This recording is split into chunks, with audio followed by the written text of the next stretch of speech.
대제사장을 책망함 이런 제목으로 말씀을 전합니다. 사도 바울이 전도행을 다 마치고 예루살렘에 와서 선교 보고를 했습니다. 처음에는 환영한 듯 했지만은 이내 바리새인들 또 서기관 대제사장들이 그를 아주 이번에 죽이려고 작정합니다. 마치 예수님께서 예루살렘에 왔을 때도 그들이 예수님께서 그 예루살렘 성전에서 매매하는 것을 못마땅히 여기고 하는 예수님께서 그 일을 크게 꾸짖고 하는 것도 대제사장들이 못마땅히 여겨서 예수님을 결국은 죽인 것처럼 이번에도 바울을 이제 죽이려고, 아마 그 뒤에는 사탄이 그런 관계를 꾸미고 있었을 거예요. 그래서 이제 대제사장들이 사람들을 많이 돈으로 사서 매수해서 사도 바울을 이제 죽이려고 합니다. 그래서 큰 소요가 일어나니까 이때 예루살렘에 주둔하고 있던 로마 치안 천부장이 급하게 군대들을 이끌고 현장에 도착했습니다. 이때 사도 바울은 많이 맞고 있었어요. 까딱했으면 죽을 뻔했습니다. 어쩌면 하나님께서 이 천부장을 보내서 그들을 그 악한 무리에서 이제 보호를 받게 됩니다. 그리고 이 천부장은 앞으로 계속해서 사도 바울의 호위무사가 돼요. 안 그러면 이 호시탐탐 노리고 있는 이 악한 무리들에 의해서 사도 바울이 죽게 됩니다. 나중에는 사도 바울이 목숨이 끊어질 때까지 우리가 밥을 먹지 않겠다고 하는 40명의 결사대까지 생기고 골목골목에 암살자를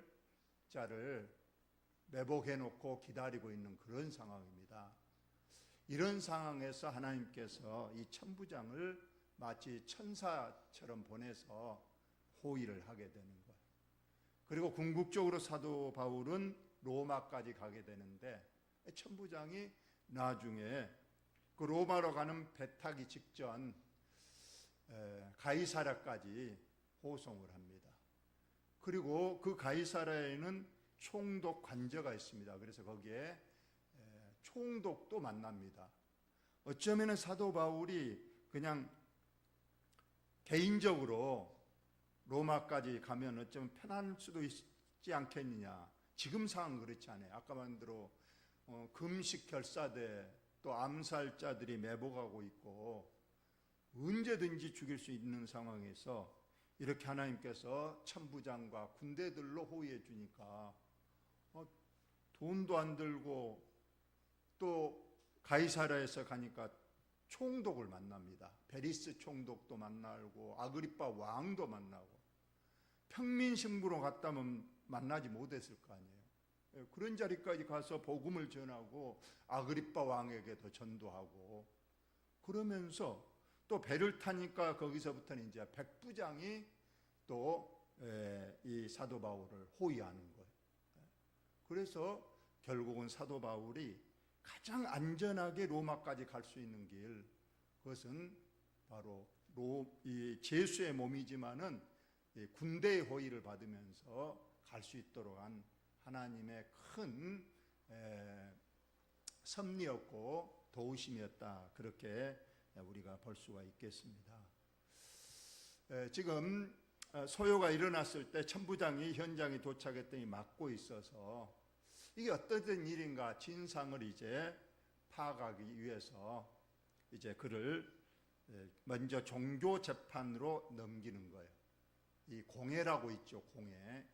이게 사내들인 공회인데 이것은 대제사장이 의장이고 그 밑에 이제 공회원들이 서기관, 바리새인, 또 사두개인, 이제 장로들 이렇게 구성되어 있어서 그 당시 입법, 사법, 행정의 최고 의결 기관입니다. 우리나라의 국회보다도 더 높은 최고, 여기서 결정 내리면 다 되는 거예요. 거기에 가서 사도 바울의 시시비비를 한번 가려보자 해서 그 공회로 백천부장이 데리고 간 겁니다. 그래서 이제 공회에서 종교 재판을 받는 내용이 오늘 본문의 말씀입니다. 그때 이제 먼저 피고인인 이 바울에게 먼저 서두 발언을 하도록 허락을 했습니다. 그래서 바울이 딱 공회를 쳐다봅니다. 거기에 중앙에 대제사장 의장이 앉아 있고 그 옆에 이제 고관 대작들, 서기관, 바리새인, 장로들이 딱 앉아 있습니다. 그들에게 이제 말을 하는 거예요. 여러분 형제들아, 오늘까지 나는 범사의 양심을 따라 하나님을 섬겼노라. 나는 여기에 잡혀올 이유 없이 나는 매사에 내 양심에 따라서 절대 거리낀 일을 하지 않고 하나님을 잘 섬겼다. 근데 내가 여기에 끌려올 이유가 없는데 지금 끌려왔다 하면서 자기의 이제 무죄를 주장하는 거죠. 그러자 그 당시 이제 의장인 대제사장 아나니아가 바울 곁에 서 있는 사람들에게 그 입을 치라. 이제 바울 곁에 호위 간수가 있었는데 그 사람에게 그 입을 한 대 때리라는 거예요.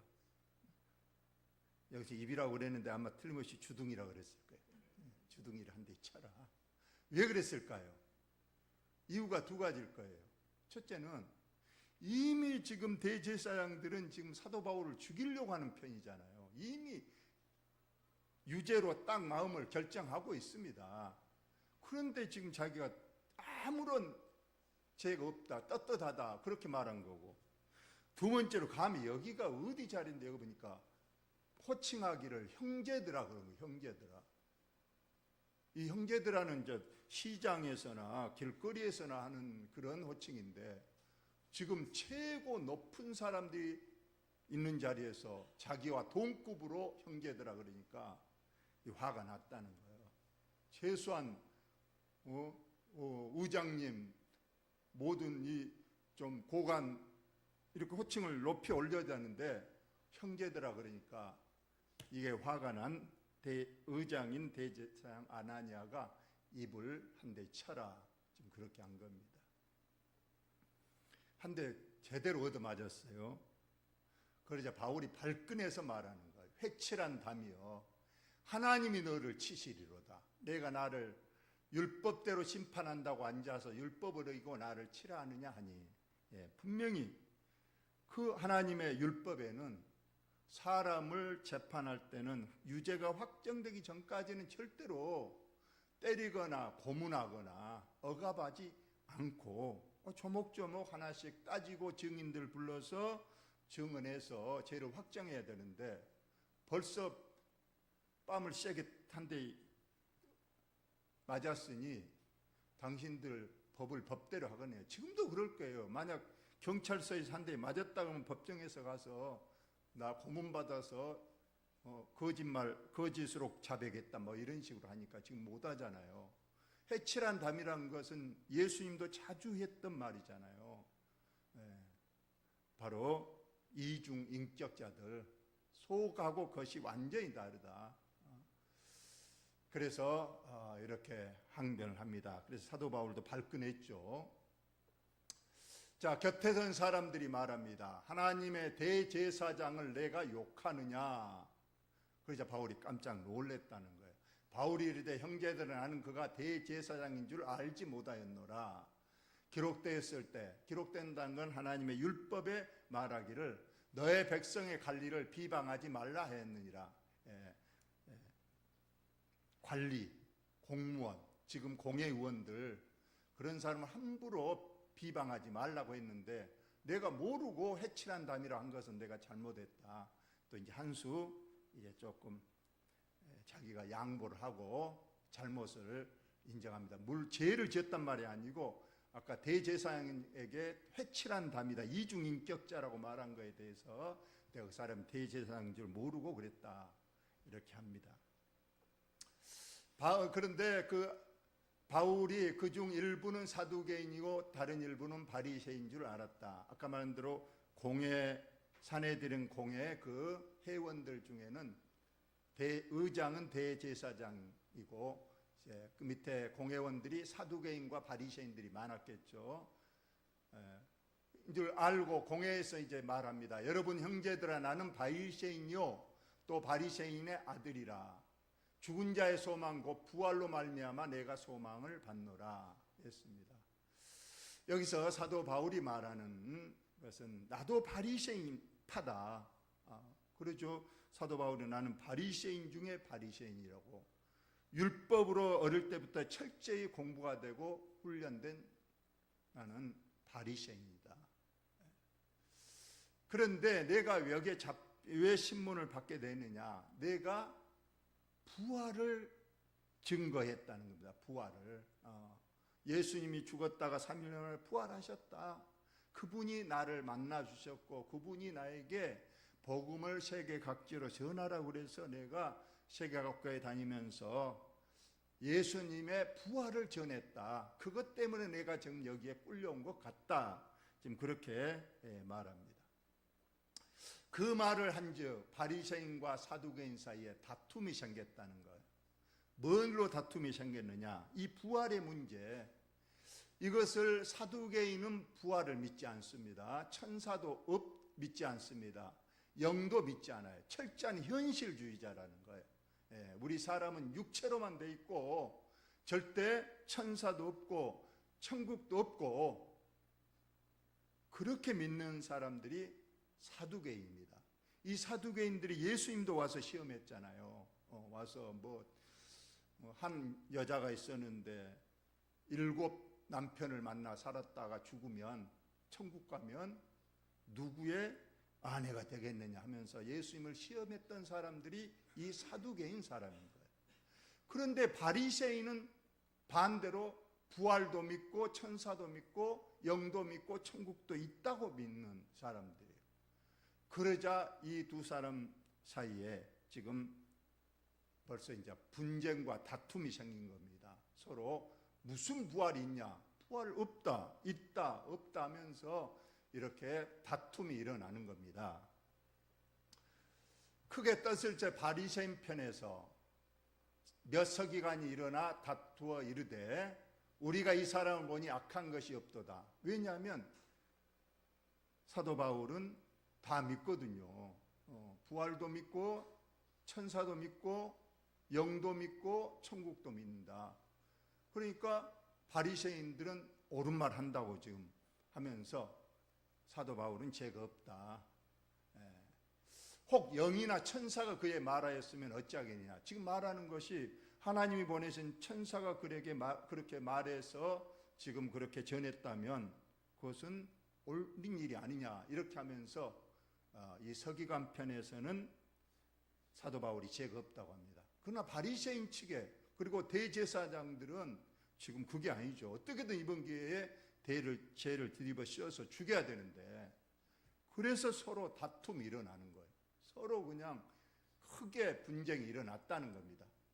천부장이 그걸 지켜보다가 거기 가만뒀다가는 양쪽에서 죄가 있다고 당기고 죄가 없다고 이쪽에서 당기고 찢어져 죽어질까 싶다. 그 정도로 지금 재판이 가열돼 가지고 하니까 안 되겠다 싶어서 구인들에게 시켜서 사도 바울을 일단 여기서는 피신시켜야 된다. 만약 지금 로마 시민권을 가진 지금 사도 바울이 여기서 죽어버리면 책임이 천부장이 지기 때문에 우선은 신변 안전을 위해서 사도 바울을 일단 공회에서 빼내서 군대에 막사로 이제 데리고 갔다는 겁니다. 그러면서 오늘 마지막 절에 보니까 다 같이 한번 읽어봅시다. 지금 막사에 이제 낮에 재판이 끝나고 막사에 들어가는데 밤에 자 시작. 그날 밤에 주께서 바울 곁에 서서 이르시되 담대하라. 내가 예루살렘에서 나의 일을 증언하는 것 같이 로마에서도 증언하여야 하리라 하시니라. 아멘. 이것 때문에 사도 바울이 힘이 나는 거 아니에요.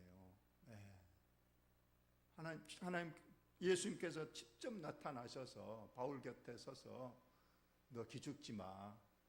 지금 뭐 저 사람 늘 죽이니 살리니 뭐 너 죽이려는 결사대가 있느니 절대 그런 걸로 기죽지 말고 내가 너를 지켜줄 것이다. 너에게 사명이 있지 않느냐.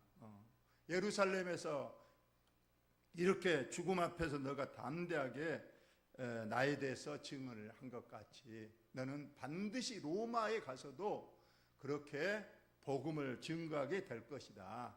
그 전까지는 너는 결코 죽지 않을 것이고 내가 지켜주리라는 주님의 말씀입니다. 예수님께서는 사도 바울에게 여러 번 위험한 고비 때마다 나타나셔서 이런 말씀을 하셨어요. 사도행전 18장 9절에도 그가 돌로 맞아서 골짜기에 쓰러져서 그래도 툭툭 털고 일어나서 복음을 전하고 이럴 때 또 나타나셨어요. 다 같이 시작. 밤에 주께서 환상 가운데 바울에게 말씀하시되 두려워하지 말며 침묵하지 말고 말하라. 두려워하지 말라는 거예요. 겁먹지 말라. 내가 항상 너와 함께하고 지켜줄 테니까 너 침묵하지 말고 계속 기죽지 말고 너가 말한 대로 복음을 전하라고 말하는 거예요. 내가 너와 함께 있으면 어떤 사람도 너를 대적하여 해롭게 할 자가 없을 것이니 이는 내 이성 중에 내 백성이 많음이라 하시니라.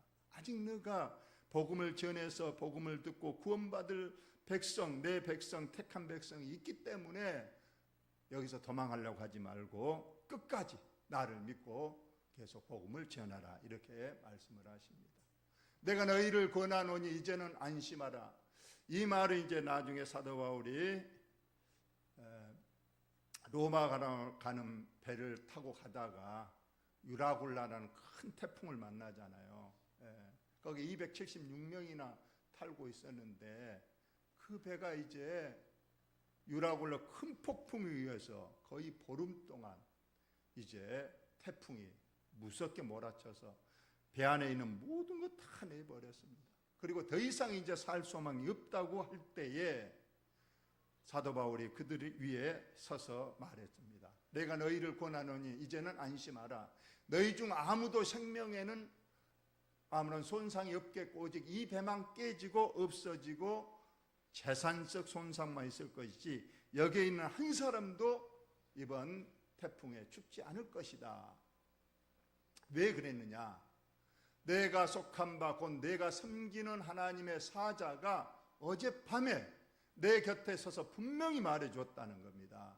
하나님께서 천사를 보내서 다 죽겠다, 이제 더 이상 소망이 없다 할 그때에 하나님의 천사가 나타나서 내게 분명히 말하되 바울아 두려워하지 말라. 자, 시작 같이 읽습니다. 바울아 두려워하지 말라. 내가 가이사 앞에 서야겠고 또 하나님께서 너와 함께 항의하는 자를 다 내게 주셨다 하였으니 너는 분명히 여기서 너 사명이 있어 로마까지 가고 로마 황제 앞에 가서 복음을 전해야 될 사명이 있기 때문에 절대는 여기서 죽지 않는다. 너와 함께한 저 사람들도 너와 함께 죽지 않는다. 자, 이렇게 생명을 보장하는 약속을 합니다. 그러므로 여러분이 안심하라. 나는 내게 말씀하신 그대로 되리라고 하나님을 믿노라. 이렇게 하셨습니다. 이렇게 사도 바울에게는 주께서 늘 나타나셔서 어려운 고비마다 이렇게 말씀했어요. 안심하라. 두려워하지 말라. 계속 너의 사명이 그대로 감당하라. 이렇게 말씀하시는 거예요.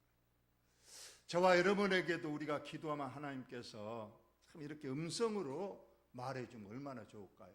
안심하라. 너가 지금 아파하고 병원에서는 가망 없다 그러고 내 자녀, 내 사업이 부도가 났는데 어떻게 할지 알지 못하겠다.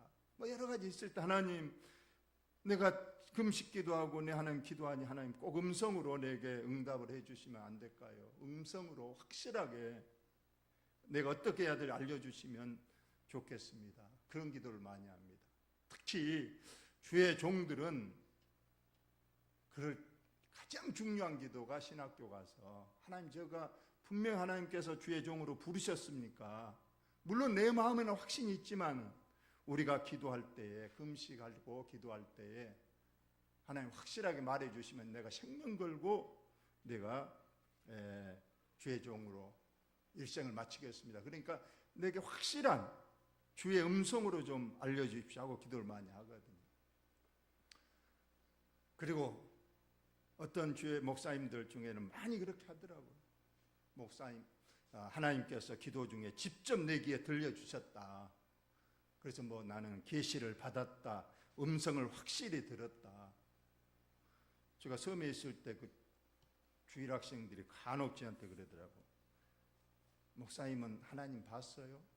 또 목사님은 하나님 음성 들었어요? 막 자꾸 물어보고.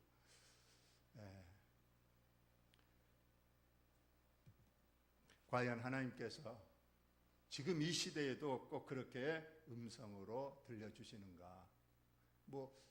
하나님께서 들려주었다고 하는 분들이 계시니까 그걸 부정한 건 아니지만은 저는 꼭 하나님의 어떤 음성을 듣거나 직접 어떤 계시를 받지는 못했습니다. 그래서 늘 하나님 앞에 그런 의심을 품어서 하나님 한마디만 해주시면 되는데 왜 이렇게 안 해주십니까? 최소한 주의 종에게는 내가 너를 주의 종으로 확실히 택했으니까 이제 절대 그거에 대해 의심 갖지 말고 너 죽을 때까지 열심히 주의 종일 하라, 그렇게 한마디 해주면 좋겠는데 그렇게 해주지 않습니다. 왜 그런가? 여러분, 이 말씀을 듣고 여러분 깨달으시기 바랍니다. 시작. 보혜사 곧 아버지께서 내 이름으로 보내실 성령, 그가 너희에게 모든 것을 가르치고 내가 너희에게 말한 모든 것을 생각나게 하리라. 여러분, 음성으로 이제 들려주지 않는다 할지라도 내가 기도하면 내 마음속에, 생각 속에 확신이 드는 거예요. 그것이 하나님의 음성이요 하나님의 응답인지 여러분 꼭 믿으시기를 바랍니다. 그래요. 우리가 기도하면 하나님 저에게 깨달음을 주시고 하나님의 그 뜻을 우리에게 내 마음으로 꼭 확정될 수 있도록, 내 마음으로 하나가 모아질 수 있도록 하나님 그것을 응답해 주옵소서. 이러면 아무런 기도도 하지 않고 뭔 일을 하는 거다고. 하나님, 이 일을 제가 어떻게 할까요? 늘 기도하고 내가 마음에 생각나고 내 마음에 결정을 하면 그것은 하나님께서 주신 음성이요 응답입니다. 그러나 기도하지 않고 그냥 내 마음대로 생각나서 하는 것은 절대 그것은 하나님의 역사가 아닌 것을 여러분이 꼭 믿으시고, 지금 시대 보혜사 성령님의 역사는 음성으로 말하는 것이 아니라 이제 우리의 마음으로 깨닫게 하시고 생각나게 하시고 우리에게 마음에 확신을 주시는 그런 보혜사 성령님의 역사가 그것이라고 여러분 꼭 믿으시고, 여러분 그 기도하시고 많이 기도할수록 내 마음에 더 뚜렷한 마음의 확신과 깨달음, 생각이 나를 사로잡습니다. 그때 우리는 주님의 음성으로 알고 뜻을 이루면 됩니다. 여러분 그렇게 꼭 하시기를 예수님의 이름으로 축원을 드립니다.